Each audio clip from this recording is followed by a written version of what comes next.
What's up, guys? So there's this new wireless gaming mouse from Asus called the ROG Spatha. Spatha? Spatha?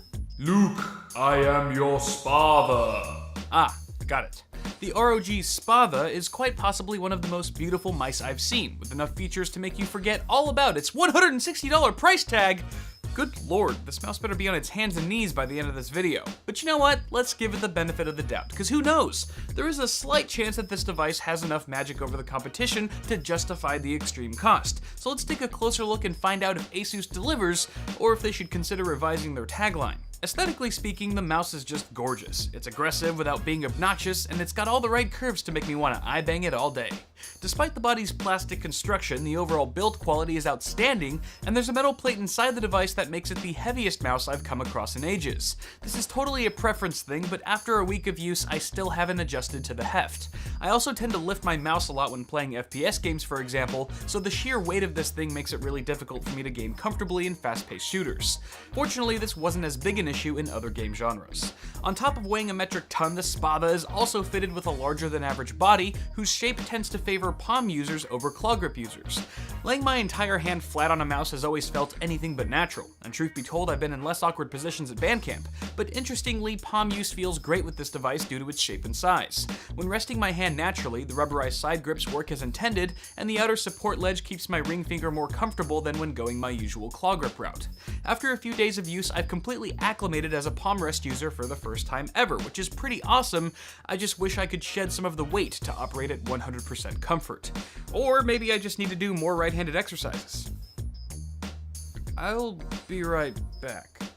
The mouse uses a laser sensor with 8200 DPI that's pretty much as precise as they come these days, and I haven't experienced any tracking issues so far. Another big selling point here is wireless flexibility without compromising on latency and battery life, and the solution Asus has implemented for this is pretty solid.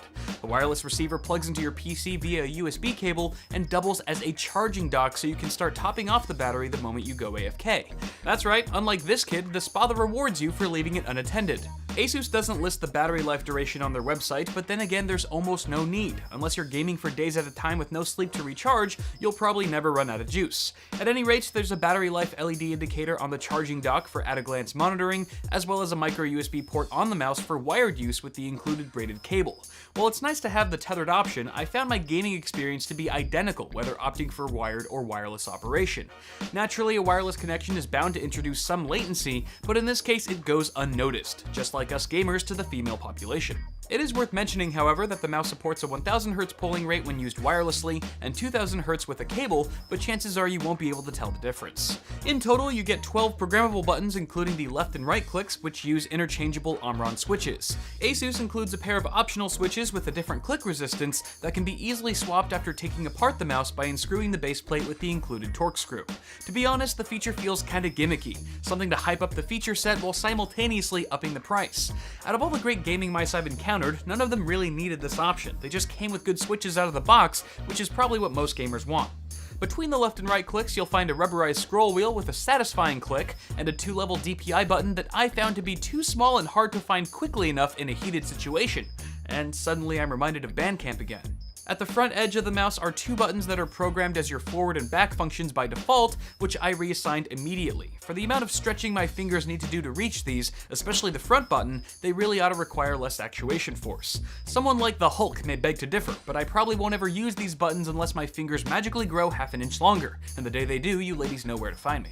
The remaining 6 side buttons on the mouse are grouped together for quick thumb access, but the fact that they're all different shapes and sizes makes them seem counterintuitive. However, after a few days of in-game practice, I got fairly used to the button layout with the exception of the undersized middle button, which is hard to click without misfiring the adjacent buttons. Another gripe I have is that the clicks here are nothing to write home about, and I mean that literally. One time I wrote my parents from college and told them how much I loved Cherry Mex brown switches. But yeah, some of the buttons here actually feel kinda stiff and could stand to be a bit less mushy. Sure, they're tolerable, but for $160, every click on this device should be thoroughly satisfying. Now you've probably noticed by now that the mouse features RGB lighting around the thumb buttons, scroll wheel, and the ROG logo at the back. These 3 lighting zones are individually programmable or can be synced to display the same effect using the ROG Armory software. There's 6 preset effects to choose from, and they all look great in execution with seamless color cycling. Color accuracy would be perfect, in fact, if it weren't for the white appearing a touch too warm on the ROG logo and slightly cool on the scroll wheel. The only LED feature I was expecting to find but did not was speed adjustment, meaning you're pretty much stuck with the slow default speed of the cycling and breathing effects. I think we've reached a point in high-end RGB devices where a few preset lighting modes just doesn't cut it anymore. Give me a seizure-inducing light show until I'm foaming at the mouth, and now we're getting somewhere. Within the other tabs of the software, you can also adjust power options, increase the liftoff distance, record macros, and of course remap any button on the device to whatever your heart's content. All of these settings, along with your LED effects, can then be assigned to one of 5 custom profiles. Overall, the UI has a clean presentation, the settings are easy to adjust, and the app runs smoothly from what I can tell, never stuttering, crashing, or just plain wigging out. So what does all this mean for the Spatha as a whole? Well, if I'm being honest, I would consider it a good gaming mouse, and hands down the most customizable wireless mouse available. But at twice or even 3 times the cost of its competitors, the Spatha truly needed to leave my jaw cemented to the floor in amazement, which it frankly did not do. If you happen to shit Jacksons and wipe your ass with Benjamins, then you can buy this mouse with confidence knowing it will serve you well.